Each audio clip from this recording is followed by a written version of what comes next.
بسم اللہ الرحمن الرحیم۔ السلام علیکم ورحمۃ اللہ وبرکاتہ۔ ناظرین، آپ کو ایک دفعہ پھر پروگرام گفتگو کے اندر خوش آمدید کرتا ہوں۔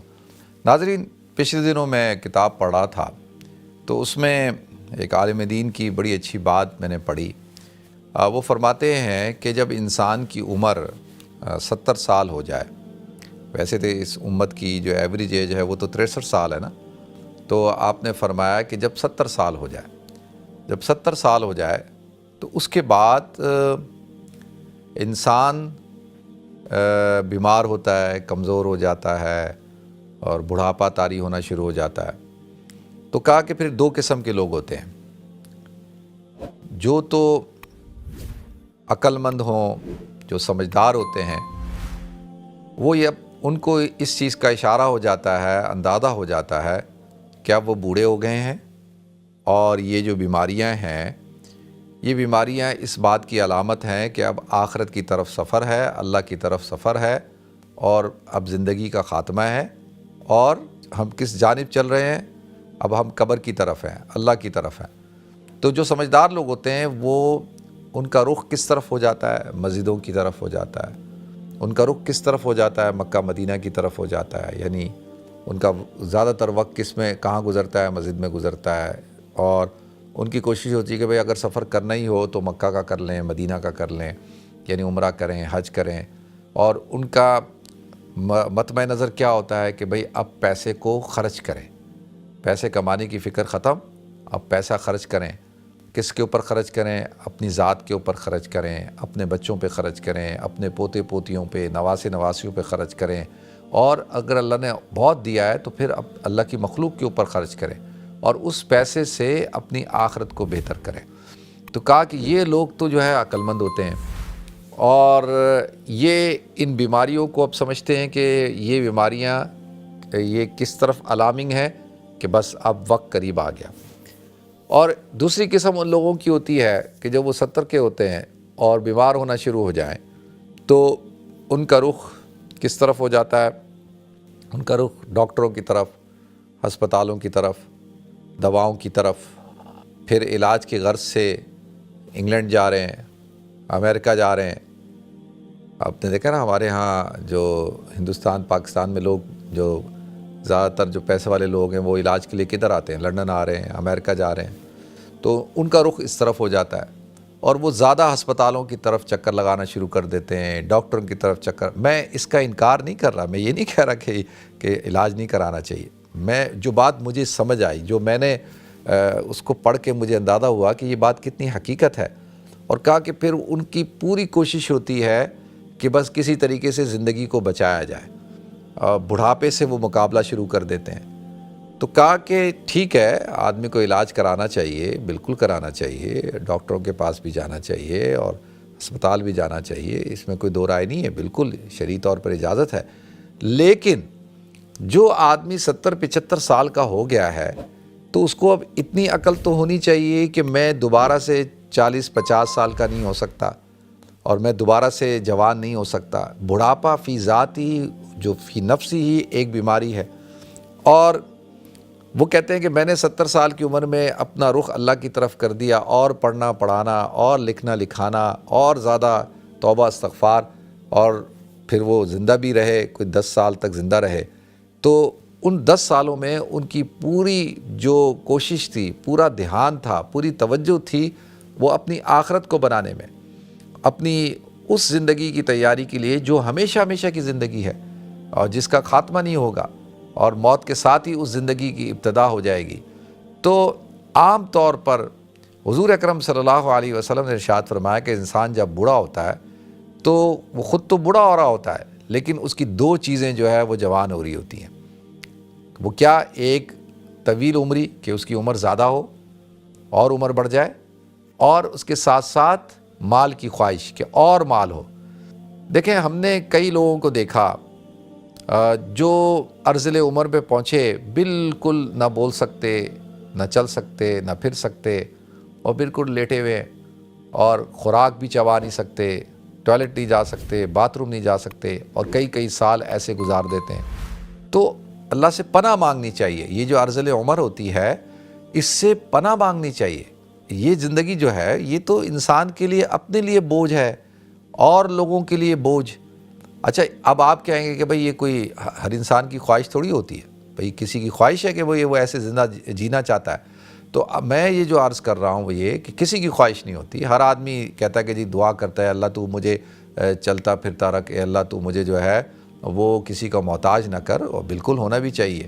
لیکن جو حضور نے فرمایا نا کہ بھئی ایسی عمر سے، ارذل عمر سے پناہ مانگو، تو اللہ کی پناہ جیسے ہم اور چیزوں سے پناہ مانگتے ہیں نا، دعا کرتے ہیں نا کہ اللہ تو ہمیں کسی کا محتاج نہ کر، تو اس سے بھی پناہ مانگنی چاہیے. تو اب یہ کہ آپ کا پورا فوکس بس یہی ہو جائے کہ آپ اللہ کی طرف رجوع نہیں کر رہے، آپ مسجد کی طرف رخ نہیں کر رہے، آپ استغفار کی کثرت نہیں کر رہے، قرآن کی تلاوت نہیں کر رہے، ذکر اذکار نہیں کر رہے، اور اسی طرح سے زندگی جی رہے ہیں جس طریقے سے ایک آدمی جو جوان آدمی ہوتا ہے جس طرح سے وہ جی رہا ہوتا ہے. ہمارے ایک دوست تھے، ہم گئے لاہور، رائے اجتماع میں گئے. میں بہت پرانی بات بتا رہا ہوں آپ کو. تو ہمارے ایک دوست تھے، وہ بھی ساتھ تھے ہمارے. تو ان کا ایک دوست تھا، اس نے ہمیں دعوت دی کہ یار میرے گھر آؤ. تو ہم جب ان کے گھر گئے تو انہوں نے لاہور میں بڑا عالی شان گھر بنایا تھا، کوئی نیا بہت خوبصورت، اس میں فونٹین اور وہ بہت پیسے والے آدمی تھے. وہ بتانے لگا کہ یہ میرے والد صاحب جو ہیں انہوں نے بنایا. تو والد صاحب ملے تو ان کی عمر کافی تھی اور ان کو کینسر ہو چکا ہوا تھا. تو وہ بڑی فخر کے ساتھ کہہ رہے ہیں، اللہ ان کی مغفرت فرمائے، اللہ ان کے درجات کو بلند فرمائے، لیکن بڑی فخر سے کہنے لگے یہ میرا جو ہے نا یہ پروجیکٹ میں نے ابھی شروع کیا ہے، اور میں نے سوچا کہ چلو میں اب ریٹائرڈ ہو گیا ہوں تو کیوں نہ میں ایک ایسا گھر بناتا ہوں جس کے اندر یہ ہو. بڑا فارم ہاؤس بنایا انہوں نے، بہت ہی خوبصورت. تو ابھی تو پتہ نہیں کتنے کا ہوگا وہ. تو عرض یہ کرنی ہے کہ اس وقت مجھے تھوڑی سی وحشت ہوئی، حالانکہ میری عمر اس وقت زیادہ نہیں تھی، لیکن مجھے وحشت ہو رہی تھی کہ ایک شخص ہے، ڈاکٹروں نے جس کو کہا ہے کہ بھئی تم اسٹیج 4 کے کینسر میں مبتلا ہو اور تم نے جو ہے وہ کچھ عرصے تک تمہاری زندگی ہے، اور عمر بھی بہت زیادہ ہے. ایک نہیں کہ جوان آدمی ہو 50 سال 40 سال عمر ہے، نہیں، عمر بھی 75 سال سے زیادہ کی عمر ہو، اور وہ یعنی اپنی آخری عمر کو کس چیز میں لگا رہا ہے؟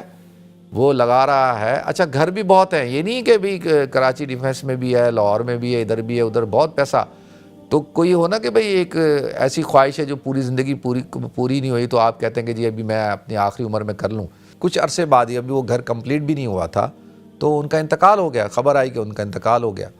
تو دیکھیں کیوں میں یہ جو بات کر رہا ہوں، اس لیے کر رہا ہوں کہ جب آپ اپنی زندگی کو، پوری زندگی کو آپ کی زندگی میں اللہ اور اس کا رسول، آخرت، جنت، جہنم، اللہ کی رضا، یہ سب چیزیں نہ ہوں، اور پوری زندگی کے اندر صرف اور صرف دنیا، پراپرٹی، کاروبار، خاندان، عہدہ، شہرت، طاقت، سیاست، یہ سب چیزیں ہوں، تو یہ اس سے بڑا بیوقوف شخص کوئی نہیں ہے.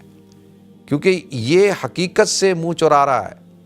اس کو یہ اندازہ نہیں ہے کہ یہ جب 70 75 80 کا ہو گیا ہے تو اب اس کے پاس وقت بہت کم ہے. اس کی زندگی جیسے 24 گھنٹے میں ہوتا ہے، جیسے سورج غروب ہو گیا ہے تو اب جب مغرب کا وقت ختم، عشاء کا وقت شروع ہو گیا تو اس کا مطلب ہے کہ رات شروع ہو گئی ہے.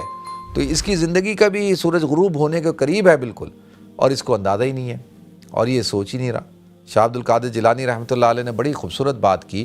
آپ نے فرمایا کہ کتنے ایسے لوگ ہیں جن کے لیے قبریں تیار ہو چکی ہیں، جن کے بارے میں جو ہے وہ اللہ تعالیٰ نے حکم دے دیا ہے کہ ان کی روح قبض کر لی جائے، اور فلاں دن فلاں تاریخ کو ان کی روح قبض کر لی جائے، اور وہ جو ہے ابھی بھی اسی چکر میں ہے کہ جی ہم نے فلاں کاروبار شروع کرنا ہے، فلاں پراپرٹی خریدنی ہے، فلاں محل بنانا ہے، اور فلاں چیز. یعنی ان کی زندگی کے اندر کیا، اور ان کو پتہ ہی نہیں ہے، ان کو اس بات کا پتہ ہی نہیں ہے کہ ان کے جو ڈیتھ وارنٹ ہیں، یعنی فرشتوں کو حکم دے دیا گیا ہے کہ فلاں دن فلاں تاریخ کو ان کی روح قبض کرنی ہے، تو اور ان کو پتہ ہی نہیں ہے، وہ غافل ہیں. تو اس چیز سے اللہ کے رسول صلی اللہ علیہ وسلم نے بڑی تنبیہ فرمائی ہے. تو لہذا گزارش یہ ہے کہ دیکھیں ہم سب مسلمان ہیں، اور ہمارا یقین ہے موت پر حق ہے، ہمارا یقین ہے کہ ہم نے اللہ کے دربار میں حاضر ہونا ہے. اور جو خاص طور پہ دیکھیں جو جوان آدمی ہوتا ہے نا 30 40 سال کا، اس کی تو سمجھ میں آتی ہے کہ بھئی اس کی ابھی زندگی ہے، اس کا فیوچر ہے، اس کا کیریئر ہے اور اس کے ابھی چیلنجز ہیں، اس نے تو ابھی اس کے تو بچے چھوٹے ہیں، اس کو تو یعنی وہ تو یہ سوچتا بھی نہیں ہے، کیونکہ جب وہ یہ سوچتا ہے تو وہ ڈپریس ہو جاتا ہے۔ دیکھیں نا، جوان آدمی جب یہ سوچتا ہے کہ یار اگر مجھے کچھ ہو گیا، تو وہ یہ سوچ کے ڈپریس ہوتا ہے کہ یار اگرچہ اللہ رب العزت کی ذات ہے جو پالن ہار ہے، اللہ تعالیٰ ہی پالتا ہے، اللہ تعالیٰ ہی کھلاتا ہے پلاتا ہے، ہمارا عقیدہ ہے، ہمارا یقین ہے۔ میں انسان ہونے کی حیثیت سے یہ بات کر رہا ہوں کہ کتنا ہی دیندار اور کتنا ہی نیک شخص کیوں نہ ہو، اس کے اندر یہ خوف آ جاتا ہے کہ یار میرے بچوں کا کیا ہوگا، میرے یہ چھوٹے چھوٹے بچے ہیں، ان کا کیا ہوگا۔ تو اسی طریقے سے جب ایک انسان کی زندگی میں اس کے بچے جوان ہو جائیں، بچوں کی شادیاں ہو جائیں، بچے اپنا سیٹل ہو جائیں، آباد ہو جائیں، پھر اس کے بعد پھر آپ دنیا کے معاملات میں پھر کس بات کی وہ ہے؟ جب اللہ نے ہر چیز تو آپ کی پوری کر دی، تو پھر اب عقل مند آدمی وہ ہے جو آخرت کی تیاری کرے، جو اب اپنی ذات کو سامنے رکھتے ہوئے اپنی آخرت کی تیاری کرے، کیونکہ آخرت کے اندر کوئی اور کسی کی طرف سے جواب دہی نہیں کرے گا، سب کچھ آپ سے پوچھا جائے گا اور آپ نے ہی اپنے اعمال کا حساب دینا ہوگا۔ کہیں وہاں پہ ایکسکیوز نہیں ہوگا کہ جی میں نے اپنے پوتوں کے لیے کیا تھا، بیٹوں کے لیے کیا تھا، دوستوں کے لیے کیا تھا، وہاں پہ یہ ایکسکیوز نہیں چلے گا۔ اللہ کہے گا ٹھیک ہے، بتاؤ، تم سے تمہارے اعمال کے بارے میں سوال ہوگا۔ تو اللہ تعالیٰ مجھے بھی توفیق دے، آپ کو بھی توفیق دے اس بات کو سمجھنے کی۔